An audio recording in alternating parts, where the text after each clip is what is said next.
यानंतरची एक बातमी आहे क्रीडा विश्वातून। टेनिस स्टार नोवाक जोकोविचने एक खळबळजनक दावा केलाय। 2022 मध्ये त्याच्यावर विषप्रयोग करण्यात आल्याचा आरोप नोवाकने केलाय।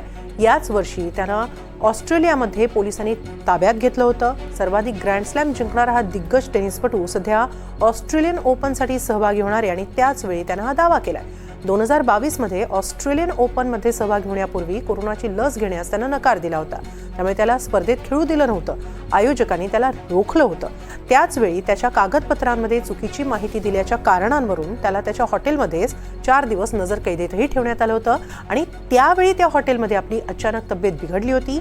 सर्बियाला पुन्हा गेलेले असताना काही आश्चर्यकारक गोष्टी समोर आल्या असं जोकोविचनं सांगितलं। त्यावेळी माझ्या शरीरात काही धातूंचं प्रमाण वाढल्याचं चाचणीतून समोर आलं होतं, असाही दावा जोकोविचनं केलाय। मात्र आपण तेव्हा या गोष्टी सार्वजनिक केल्या नव्हत्या असंही पुढे जोकोविच म्हणतोय।